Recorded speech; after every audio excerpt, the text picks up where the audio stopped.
Forget the debate about impact then brush or brush then impact.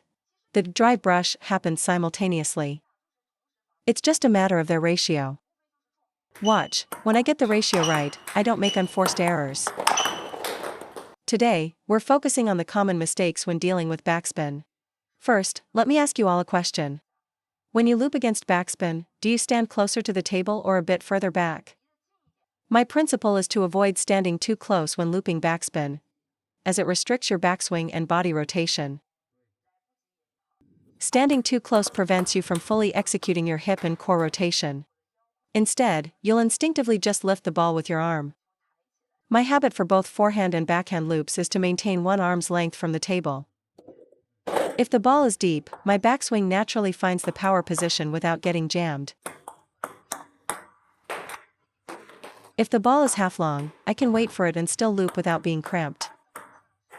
For an even shorter ball, I can wait for it to drop from its peak and still have room to play the shot. If I want to take the ball earlier, I can simply move forward to meet it, I still have enough time. So, if you're frequently jammed by backspin balls, it's because you're standing too close. Standing close rushes your rhythm because you visually perceive that you'll be jammed if you wait. Therefore, even on a slow ball, standing too close prevents you from completing your stroke properly. Always remember to keep one arm's distance from the table when you play. Against a deep, pushing ball, I can loop it directly. For a slightly shorter ball, I wait a moment, and my positioning is still perfect. Never stand too close to the table. If you get used to looping from a close position, you're just lifting the ball, not truly looping it. When you try to generate power from that position, your shots will often go long. You're not giving yourself enough space and time to create the proper arc for your shot. As a result, your shots will lack quality. A loop has a long trajectory. If you stand too close, the ball will go out. And if you don't generate enough friction, it will go into the net. When you try to add power, it just goes long. Second question, against heavy backspin, should the backswing be lower? Generally, heavier backspin requires more friction, and a downward backswing generates more effective friction than a backward one. So yes, for heavier backspin, your backswing angle needs to be more downward. But avoid this mistake, don't just squat lower with your legs. This puts too much strain on your knees and can make your stroke rigid under pressure. Instead, focus on your forearm and shoulder. The heavier the spin, the more you drop your forearm. With this adjustment, you can lift the ball effortlessly. You fail when your forearm doesn't drop down but instead pulls back, trying to generate power horizontally. If your backswing is primarily backward, you will struggle to lift heavy backspin. Against aggressive, heavy pushes, your forearm must drop downwards. The lower your racket drop, the easier it is to counteract the spin with upward friction. The more spin on the ball, the less effective a backward backswing becomes at generating friction. Now, what if your opponent plays a standard push without extra wrist action? Should your backswing still drop down, or can it be higher? You must drop your racket to both counteract the incoming spin and generate your own topspin. Watch closely as I demonstrate. A topspin ball's contact point is up here, relatively high. But a backspin ball's contact point, right after the bounce, is down here, much lower. Even at its peak, the ball is low, and the ideal contact point is on its way down.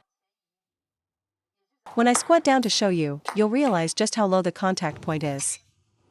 That's why you must lower your center of gravity, to get on the same level as the ball and apply force correctly. If the ball is low and your body is high, you're guaranteed to miss the ball. Any attempt to generate power against a low ball from an upright stance will result in a miss. You'll be forced to lift with your arm, making your stroke slow and preventing a power loop. Your only option will be to wait and lift it up just to make contact. Unless it's a high ball, any attempt to power loop a low backspin ball from a high stance will fail. Therefore, against backspin, you must lower your center of gravity and drop your racket. Because dropping down creates the space for a powerful follow-through. Otherwise, when you try to add power, you'll either miss the ball or hit its bottom edge, causing it to go straight into the net. Any pushed ball, even with light spin, requires you to drop your backswing. You must get down. Only then can you transform a basic loop into a power loop or a forward loop. Otherwise, it will just be a high arc, loopy shot. You can bend your knees, but against any push, your arm's backswing must be downward. You need to establish a consistent downward swing path for incoming balls. At worst, you can flatten your trajectory after the backswing, but you must start by going down. If your shot goes into the net, the problem isn't the friction at contact, it's that your backswing predetermined the error. So when can your backswing be a bit higher and more backward? On a high ball. For instance, a high push return after your serve. Or on a half-long ball that just barely comes off the end of the table. For a high ball, your backswing should be at the same height as the ball. For a half-long ball, your backswing height should be about level with the table to avoid mistiming and missing the shot. So only for these two types of shots, high balls and short half-long balls, can your backswing be relatively high. For all other deep backspin pushes, I recommend you drop your racket close to your body and actively create the arc yourself. Only by doing this can you maintain consistency in a match. Otherwise, your loop might work in practice but will fail under match pressure due to changes in your mindset. Third point, the direction of force. For heavier backspin, should we hit more upward or more forward? In table tennis, every shot must have a forward component. However, for a ball with light spin, you can drive more directly forward. For medium spin, your drive should be diagonally forward and upward. For very heavy backspin, you still must drive forward and upward. You might be wondering, my technique is perfect, I drop my racket, rotate my waist, so why does the ball still hit the net? It's because your brushing lacks forward drive. The trajectory is too short to clear the net. You must drive through the ball. The arc will only be long enough if you combine solid contact with friction. The table is over 2 meters long. If your shot only has enough energy for 1 meter, it will fall into the net. So, against heavy backspin, you have to overcome the fear and drive through the ball with solid contact. The reason we teach an outside-in swing path is to emphasize this forward drive. Only when I make solid, forward contact can the resulting friction create an arc that travels the full length of the table.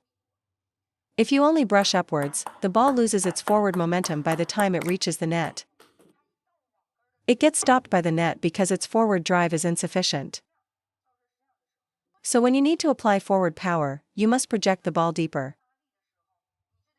Ensure that the ball is still rising or at its peak as it crosses the net, not already descending. You must be bold, drive forward, brush the ball, and make sure its trajectory peaks over the net, only starting to drop on your opponent's side. Master this, and you'll be a great player. Therefore, every loop must be built upon a foundation of forward drive. This is how you generate effective friction. Serve-receive is the perfect example. Serve me a few backhand sidespin underspin serves. Watch carefully. The ball has an arc, but it still hits the net. Why? Because I'm not driving forward enough. Now, if you commit to driving forward and brushing through the ball, you can successfully return it. That is what solid, friction-based contact feels like. If your initial contact is soft, flimsy, and purely upward, the ball will lose its energy and die at the net. If you drive through the ball while brushing it, it will clear the net every time. Driving forward with friction is the key to creating a longer arc. This applies to both forehand and backhand. The backhand loop is even more reliant on this forward drive. If you hit the net, it's not because you drove too much, but because your brushing was poor, your timing was off, or your impact-to-friction ratio was wrong. You must learn to combine drive and friction. It's a drive brush, not a lift brush or push brush. After brushing, drive through and up. This is the only way to turn your loop into an attack. The goal of your loop isn't just to convert backspin to topspin. It's to launch an offensive shot. The same problem exists on the forehand. Many players just lift the ball with a fixed elbow angle. You might think your loop is good, but that's only because your opponent can't handle the spin yet. In reality, you're just lifting the ball, it's not a true loop. A proper loop exchange should be 1 push, 1 power loop, point over. You must drive through the ball while brushing it. Look at the quality of that shot. If you drive through and it still goes into the net, then you need to work on your friction technique. A proper stroke is always forward and upward, never just lifting straight up. Now for the fourth key point, the impact to friction ratio. Watch this shot. Is it more friction or more impact? Clearly, it's more friction. Now, let me show you what more impact sounds like. Listen to the sound. That is a shot with more impact. And this is a shot with more friction.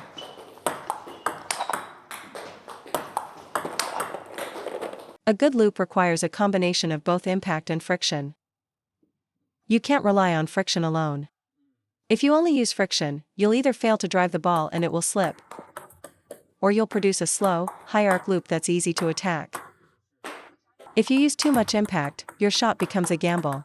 It might work when you're stationary, but as soon as you move, you'll miss most of them.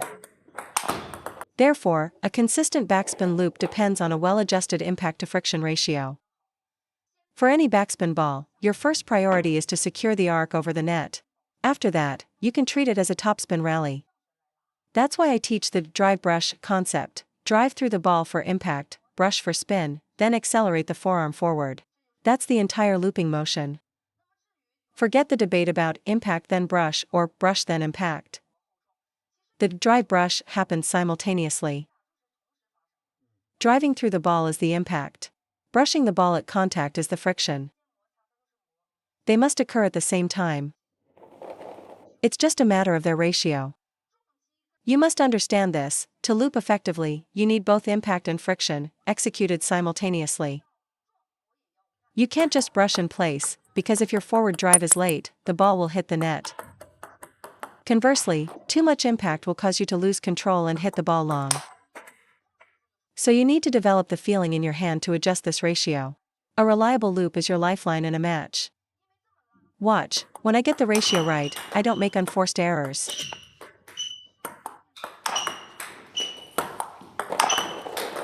That's because the impact-to-friction ratio is perfectly balanced. My feeling is this: the initial part of the stroke drives through the ball to create the initial trajectory. Once that trajectory is established, the rest of the arm action accelerates forward to complete the shot. For amateur players, friction is even more important than impact. You don't have professional footwork. In a match, you'll be looping on the move. Without good friction, any attempt at power will just be uncontrolled hitting. If you want to hit with power, you must secure the ball with friction first. Otherwise, you're just taking a huge risk on every shot. The difficulty in the drive brush is timing the solid contact and creating a slight pause at impact, which allows the rest of your body to contribute to the follow-through. So when you loop, focus first on using friction to grab the ball. Then let the rest of your motion flow. This is the key to consistency. Your priority should be feeling the ball on your racket. Use a compact motion, relax your wrist, get your body low, drive and brush, and then treat the follow-through like a topspin shot. This is how a fluid, complete looping motion is built. Don't think in extremes, that a power loop is all impact and a high arc loop is all friction. I believe a great loop is a hybrid, a combination of a high arc shot and a forward drive, of friction and impact. You just adjust the ratio based on the situation. For a wide ball, I'll use more friction to be safe. If the ball is in my power zone, I'll use more impact. It's as simple as that. Both elements must be present in every loop for it to be effective. Listen, hitting the ball into the net is the hardest mistake to correct. If your ball goes long, there are many easy fixes: shorten your follow-through, use a more compact stroke, or aim for a wider angle. But your number one priority must always be to create a safe arc over the net. In a pressure situation, like 9-9, I focus entirely on the arc. I loop it a bit higher and deeper just to make sure it gets on the table.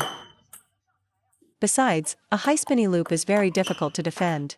Always secure the arc first,